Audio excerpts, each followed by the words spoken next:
The opening to the 8-inch measurement in the report, that's what stopped me. I've reviewed a lot of case files. Crime scenes blur, details compress. But I was reading through the Weld County discovery documentation, and I hit that number and had to put the paper down. 8 inches. Documents indicate this was the diameter of the tank hatches at the Anadarko oil site near Roggen, Colorado. That's the span of an average adult hand. And Christopher Watts, husband, father, man who stood on his front lawn on August 13, 2018, and looked into a television camera pleading for his family to come home, forced his daughters through those openings. According to available records, Bella was 4. Celeste was 3. I drove out to that stretch of highway near Roggen myself. Flat ground, no shade, the kind of landscape that doesn't offer comfort, just scale. You stand there and you understand the deliberateness of that drive in a way documents can't give you. He knew where he was going. He had a destination. That specific, premeditated geography. I couldn't let it go. This is the Watts family case, and I need you to understand something before we start. This case is technically solved. Christopher Watts confessed. He serves 5 consecutive life sentences in Wisconsin. But closed is not the same as understood. There is a shape to this crime, to the man who committed it, that demands closer examination. Here's what the record establishes. I want to walk through it as I found it, document by document, because the sequence matters. Shanann Watts was 34 years old. She was 15 weeks pregnant with a child. She and Christopher had 2 daughters, Bella, 4, and Celeste, 3. They lived in Frederick, Colorado, a suburb north of Denver that looks the way suburbs are designed to look. Clean lines, quiet streets, the visual language of safety. Shanann returned home from a work trip to Arizona in the early hours of August 13, 2018. A friend dropped her off. She went inside. What happened next is documented only through Christopher Watts's own account, which has changed more than once, and through forensic evidence the Colorado Bureau of Investigation later assembled. By mid-morning, Shanann is dead. Bella and Celeste are dead. And Christopher Watts is at work. He calls in a missing persons report later that day. Police arrive to find him already narrating the story. His wife came home. They had an argument. She left with the girls. The architecture of something plausible. Shortly after, he stands on his lawn in front of a local news camera. He wants his family back. His voice is measured. His hands are still. I've watched that interview more times than I can count. Every time, the same thing catches me. He is not performing grief. There is simply nothing there. A dial turned to a frequency that mimics distress without producing it. 2 days later, on August 15th, documents indicate Christopher Watts takes a polygraph examination. He fails.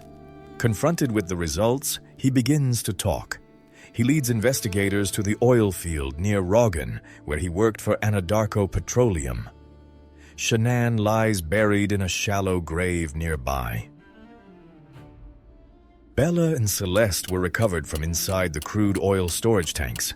Documents indicate that in late 2018 he pleads guilty. 5 life sentences plus additional time for the termination of Shanann's pregnancy. No trial. That is the official shape of this case. What stopped me from closing the file is everything that shape doesn't account for. The thing about premeditation is that it requires rehearsal. It requires living inside the plan before you execute it.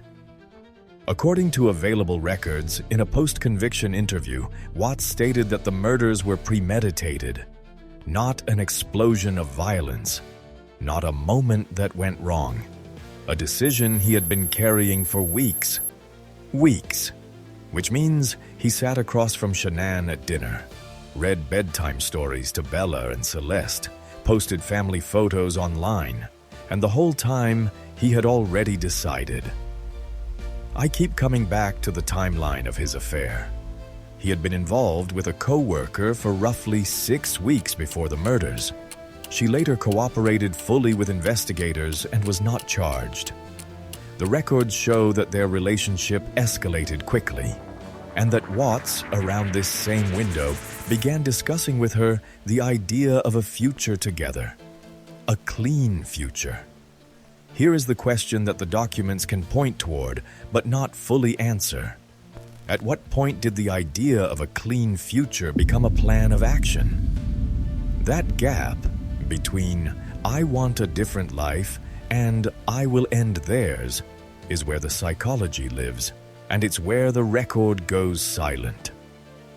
I pulled the cell phone data summary from the publicly released investigative files. In the weeks before August 13th, Watts's communication with his affair partner is dense. Texts, calls, the contact patterns of someone leaning hard into a parallel life. Meanwhile, his communication with Shanann carries the visible effort of someone maintaining a performance. The word that keeps surfacing in my notes is maintenance. Everything he did was maintenance. The texts he sent Shanann while she traveled, including one in the early morning of August the 13th while she was still in Arizona, stated that he loved her. She lands. She comes home. Within hours, she is dead. I requested additional documentation on the timeline of that morning. The window between Shanann's return and her death is strikingly short. A friend dropped her off in the early morning hours. By the time Christopher Watts called in the missing persons report, roughly 12 hours later, the girls were already gone. That is a long morning to account for, and a morning that was accounted for in the most ordinary terms possible. He left for work. He waved. He drove away. What I couldn't find anywhere in the publicly released material is any evidence of panic. No erratic behavior reported by co-workers that day. No unusual communication patterns. He went to the oil field that morning before driving to the office. He returned to the field site later to bury Shanann and dispose of the girls. And in between those two events, he attended work. That's what sits with me. Not the act itself, as monstrous as it is, but the complete absence of rupture in the hours after. He didn't run. He didn't break. He reported his family missing, and then he waited. The Netflix documentary from 2020, American Murder: The Family Next Door, is built substantially from Shanann's own social media presence, her videos and messages, and body camera footage. It's valuable evidence of her life. What it cannot do, what I think matters here, is get inside the planning phase. It shows us the ending.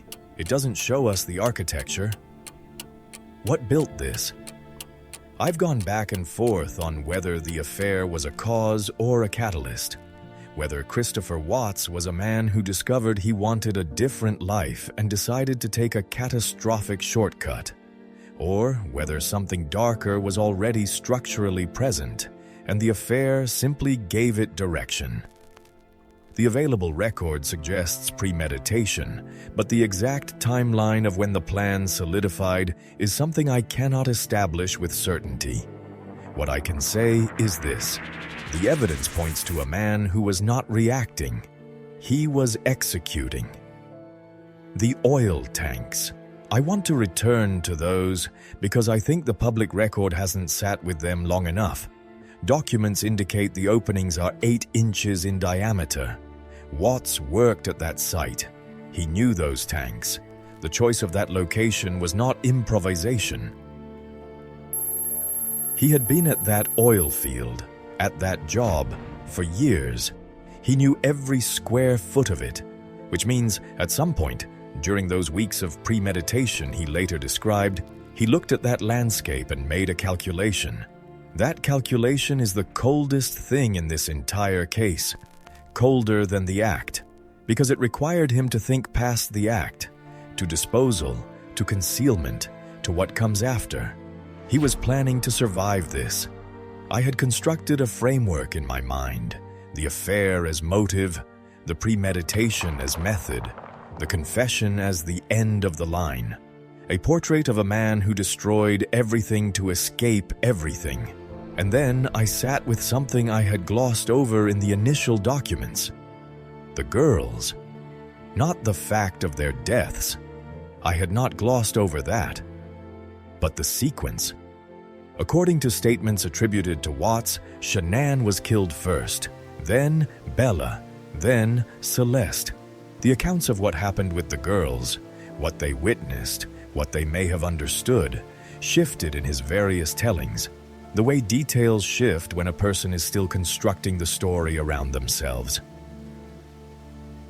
In one version, the girls were asleep. In another, Bella saw something. Documents indicate that both girls died from suffocation. Bella was 4 years old. 4-year-olds ask questions. 4-year-olds call for their mothers. I've read the investigative material around this repeatedly. And what I cannot account for, what no psychological profile I've found fully accounts for, is the escalation from killing your wife to killing your children. Because even inside the logic of, I want to escape this life, the children were portable. They didn't prevent escape. They were not the obstacle the affair made Shanann. What I'm left holding is this. Did he always intend to kill all three?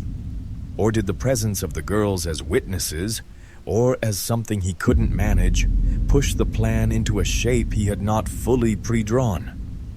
I genuinely don't know. And I'm not sure the record knows either. That question, whether the girls were part of the original plan or the plan's darkest expansion, is one that the confession answered factually and left completely open morally. I think about it. I can't stop. After everything I've worked through in this case, I want to be precise about what the evidence actually tells us and what it doesn't. What it tells us, Christopher Watts killed his wife and daughters. He planned it in advance. By his own admission, not inference. He used his professional environment as a disposal site, which required forethought and familiarity.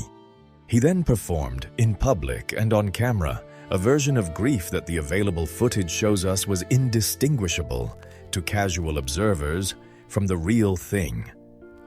What the evidence doesn't tell us, cleanly. The interior architecture of how a person arrives at this. Records indicate a man with a history of compartmentalization. The affair hidden from Shanann. Aspects of the household hidden from their external presentation. Compartmentalization is not a diagnosis. It is not evidence of a clinical category, but it is a habit of mind. In this case, it appears to have been practiced so extensively that the external performance of normalcy held even when the content behind it had collapsed entirely. One detail stands out in the psychological dimension. Watts did not flee. After the fact, with his family gone and the window of concealment closing, he stayed. He made the phone call. He went on television. He had apparently calculated that suspicion without a body was manageable, that he could perform his way through it. The polygraph broke that calculation, but it took 2 days. I want to be careful here. I cannot prove what follows, and I want to name that clearly. The decision to stay, to perform, to wait. That does not read to me like a man overtaken by something he didn't plan for. It reads like stage 2 of a plan. The killing was stage 1. The disappearance story was stage 2. There may have been a stage 3 that the polygraph prevented. That's speculation anchored in behavior pattern. But I can't ignore it. What I want the record to reflect, and what I think sometimes gets lost in how this case is covered, is that Shanann Watts was a person building a life. She documented that life extensively, with real warmth and real humor and real investment in her family. She was 15 weeks pregnant. She came home from a work trip in the early hours of the morning and walked into a house where her husband had already decided. She didn't know. She couldn't have known. She died in the home she thought was safe. Bella and Celeste were 3 and 4 years old. They have not been reduced to data points in this script, but the record gives us almost nothing about what those final hours held. Almost no account of what they understood, what they felt, what they called for in those moments. That absence is its own kind of weight, and I've learned to carry it rather than try to fill it with language it doesn't deserve. I'm back to that number. 8 inches.